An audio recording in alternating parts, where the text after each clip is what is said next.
If you're anything like me, getting away from the garden and homestead can be rather hard to do. And when I do, it's more about homesteading, new skill learning, and gathering for the winter months. I have a little different video for you to enjoy and learn something from. It's all about goats, fiber, preparing, and I have a great gardening tip at the end that you may not know about. That's awesome for any type of gardening. Homesteaders should always be learning something new, no matter the skill level or age. This keeps our minds in top conditions, hearts full, and spirits alive, even if learning is nothing more than just for joy. We snuck away for a few days to a dye, spin, and goat workshop in Tremont, Utah at Mountain View Angora Goats. We acquired a couple of Angoras early this summer from this place, and as much reading as one can do, you can learn so much more hands-on when possible. Our first day was a wonderful meet and greet dinner where we rekindled some old friendships and made many new. Laura, our spinning instructor and new friend, brought several different sheep fibers from Iceland, where she also teaches. If I had space, I would definitely add some heritage sheep to the homestead, maybe something to look forward to in the future. These fibers are beautiful. I fell in love with the Teeswater sheep fleece, and I hope to make a felted shawl with it this winter. The thing is that, especially while we're in the sun, it can dry and we... The second day, we got right into the dyeing process of the fiber with two different methods taught by Cody, in a traditional heating method on a stovetop, and Laura using a speed-up method using a microwave. I think it's really important once you get experience, you just start to know your dyes and you know the colors you like. I tinkered a little with these two methods prior to coming, but had several aha moments that made dyeing fiber less frustrating. It actually worked. It wasn't natural dyeing with plants, but that will be something new to learn in the spring. While we were all playing with dyes and fiber, Cody brought in a few of his Angora goats to show how to care for their fiber to keep their locks in good condition right up to shearing, and demonstrated how to shear correctly. So you just kind of got to follow the contour of the body. And I will tell you, a fat goat is lots easier to shear than a skinny. Shearing seemed a little intimidating to me before I got to see the whole process, but now I feel pretty confident to grab the goats by the horns. Okay, not literally, but I think I can manage it with complete confidence now. This is where it's good to get the hands on. I love to learn this way. Start with the head, go down the back, take off the sides, and end with the belly. Got it. I'm sure I'll be much slower than Cody, but he's done this a few times 100. These goats know exactly what they're supposed to do. Cody works his goats weekly, or at least weekly when he can, because life just happens. As much as I would love to put my guys on the stand weekly, the reality is I will do the best that I can with the time that I have, and they will be just fine. But it does bring joy to my day to spend time with my guys, which I had no idea how much I would enjoy working with them, even if they are a little naughty and ate all my pumpkins. But that's my fault.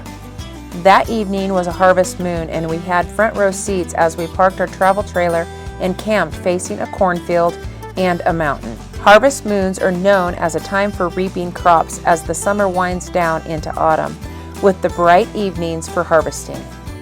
The following day, the last day of the workshop, was a day of spinning using the fiber we dyed, which was mostly Angora fiber. Angora fiber is one of the warmest animal fibers out there with a beautiful sheen. The fibers have a hollow core, which is why it's warmer than other fibers. Angora fiber, or also known as mohair, is not a wool. It doesn't contain lanolin like sheep fiber, but an oil or a grease that helps protect the fibers from dust, sun, and rain. Kids produce the finest and softest fiber, and as they age, it starts to get coarser. Angoras are generally shorn twice a year, and I'm really looking forward to shearing mine for the first time in the spring. Laura taught us how to spin art yarn, spinning from a cluster of muddled up Angora fiber, with some of the locks showing, adding beehives, coil spinning, and adding other elements. One time she told me that she doesn't like to spin fine yarn, and I know why now. Spinning art yarn is different every time. You get to keep the integrity of the different crimp, curl, and locks within the yarn, and I think it's beautiful. Some of the yarn is best left in its natural color, while adding some fun color just adds to the interest. I tend to lean towards the earthy colors, and I think Cody likes them as well, but I know Laura loves the brightly colored fibers, as her Etsy store name is Rainbow Twist Shop. Cody also sells his Angora fiber, yarn, and weaving goods at his place, Mountain View Angora Goats. It was a beautiful day, ending with Cody showing me his garden. He created some raised beds to grow his own greens and vegetables. He's been on a health journey and has lost a considerable amount of weight through his healthy eating, and his garden played a big role in it. When we go anywhere, we try to make the most of it. Before returning home, we headed to Boulder, Utah to get apples, pears, and a quarter of grass-fed beef, and of course visit my brother. He lives in an amazing part of Utah. The drive there is beautiful, no matter the direction you take.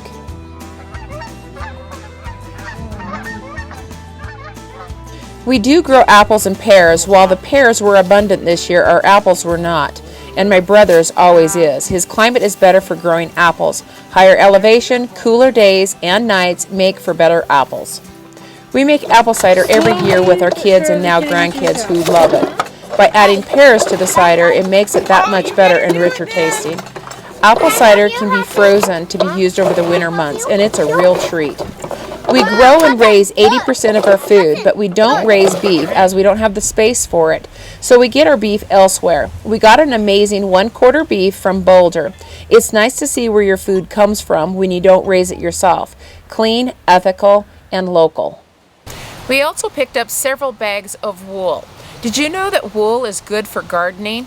This wool here isn't good for spinning, but it's excellent for the garden. If we think things through and think outside the box, then there shouldn't be anything that goes to waste. Animal fiber is a protein, and to the garden, that's nitrogen. And so not only is it food for the garden, it can also be used as a weed barrier, a mulch, to help retain moisture, and it can be used in pots to help to retain the moisture in those. When I use wool as a mulch, it's not necessarily my most favorite for looks, but this is great for greens like chard. So this really helps keep the slugs and snails down. They don't like to go through this or over it, so it really protects those plants. When you're transplanting plants, vegetable plants, perennials, or any annuals, you can actually dig your hole and put a layer of this wool down in the bottom of that hole and put your transplant right over the top of that.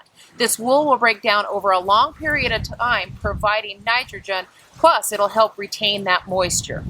One of the things that I really like to do with wool in these pots is, before I plant them up in the springtime, is put a nice thick layer of the wool right about the middle of the pot. So this is going to help retain that moisture, and this is really helpful, especially for those hot environments where we dry out really fast and have to water a couple times. This really cuts back on the watering. I hope you've enjoyed the little sneak peek of what it's like for us when we get away, and I'll see you in our next gardening episode.